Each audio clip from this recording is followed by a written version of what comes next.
په سنن د امام ابو داود کې د روایت شته، امام ابن ماجه هم راوړی، ډېر ښایسته خوندور روایت دی. او کوم ملګري چې د درسونو اهتمام کوي د هغوی دپاره ډالۍ ده، کوم چې درسونو اهتمام کوي او یادوي او محنت کوي او کوشش کوي.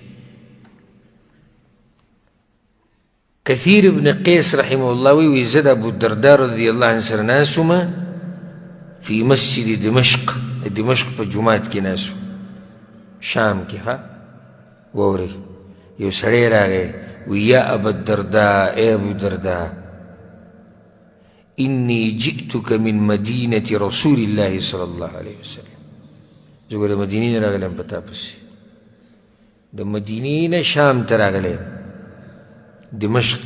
ولي لحديث بلغني انك تحدثه، چا راته ویلي چې ته یو حدیث بیانوې د پیغمبر صلی الله علیه وسلم نه یې اورېدلی چې هغه ما ته ووایې. یو حدیث دپاره، د یو حدیث دپاره د مدینې نه لاړ دمشق ته. دا قوم به الله نه بخي، په دې قوم به الله رحم نه کوي. او چې سړی په ورځ کې 40 منټه او 50 او په هفته کې یو درس ته یو بیان ته یو وعظ ته نصیحت ته نشي کېناستی، یو دا دي. نو هغه ما جئت لحاجه، بل څه لپاره نه یم راغلی، همدقې ته راغلی یم. نو ابوالدرداء ورته ما د پیغمبر نه یو حدیث اورېدلی، د ورور د دې حدیث باره کې تپوس کړي. من سلک طریقا یطلب فیه علما، ابوالدرداء ورته وی پیغمبر ویلی دي چې څوک په داسې لار روان شو چې علم یې زده کوي، یو لار یې راټینګه کړه د څه دپاره؟ د علم د زده کولو دپاره. سلک الله به طریقا من طرق الجنه، الله به د جنت په لارو کې په یو لار روانوي.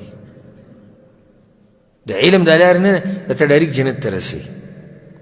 دا اوس دلته ستاسو راناسته چې دا کومه دا لار دا ګورې جنت ته رسي، دا لار ډایرکټ، دا معمولی کار نه دی. ګوره بیا ورته وی پیغمبر وایي چې ان الملائکة لتضع اجنحتها رضا لطالب العلم، ملائک خپل وزرې خوري چاته؟ طالب علم ته. دی د ملائکو په وزرو ګرځي. بیا ورته دا وایي چې د عالم دپاره چې علم ورسره وي، ځمکه او اسمانونه کې چې څوک دي ټول د هغه دپاره بخانه غواړي، ټول تر دې چې الحیتان فی جوف الماء، میان په اوبو کې دننه وي یالله د پلانې عالم وبخه. میان یو روایت کې داسې هم راځي چې د میږي په سوړو کې دننه لګي وي یالله په دې علماو باندې رحم وکړه. بیا ورته وی پیغمبر وی چې د عالم فضیلت په عابد باندې، په عام سړي نه، داسې دی لکه څنګه چې د 14مې سپومۍ په دې ستورو باندې غوره ده.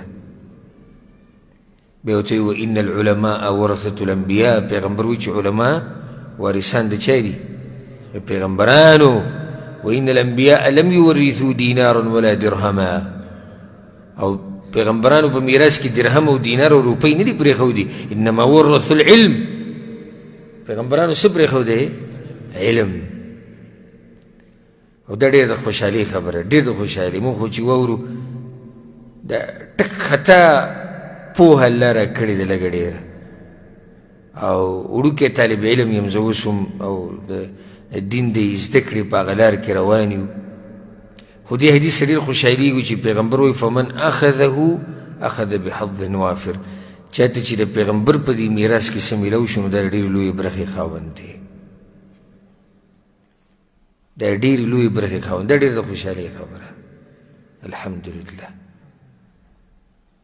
دغه پرېږده مړه سړی سره زر جمع کوي، سړی سپین زر جمع ځان سره جیب کې کېږد، یا زما کور غټ دی نو زه څه وکړم؟ هسې به ته هم ځي، ته به هم ځي، هغه چې په دین باندې وایي پوهه دی وایي هغه به هم ځي، خو تا نه به دا سره زر او دا هر څه او دا کور او بچي او ښځه هر څه به دنه پاتې شي، هغه به ځان سره د علم په سینه کې قبر ته وړي، هلته به له پې الله اجر ورکوي. اوس د ورور سوال دا دی، تاسو ولې سوال پوه شوئ؟ چې دا سړی چې د مدینې نه دمشق ته لاړ دی د دې حدیث دپاره تللی و دا کمې چې ورته وویې که نه دا ورته ابودردا د ځان نه وویې دا سوال دی نو جواب ښکاري داسې والله اعلم چې د دې حدیث دپاره نه و تللی دا حدیث خو د هغه د خپل ځان د طرف نه وویې چې ته خو ډېر غټ جهاد دی وکړو چې ته د مدینې نه دلته راغلې د یو حدیث دپاره ځکه یو روایت کې داسې راځي امام ابن ماجه چې کوم روایت راوړی وي هغه ورته وایي ابودردا ورته وایي فما جاء بک تجاره تجارت خو نه یې راوستی دلته وایي نه ولا جاء بک غیره بل څه کار خو دې نه و چې د هغې دپاره راغلی وایي نه نه وایي چې بل څه کار دې هم نه و تجارت هم نه و څه حاجت دې هم نه و دې له راغلی نو بیا یو حدیث واوره نو هغه اصل کې دې حدیث نه و راغلی دا خو ته ابودردا د خپل طرف نه څه کو ډالۍ کو هدیې ورته کو چې تا خو ډېر غټ کار وکړو نو ته هم په دې حدیث کې دننه راغلی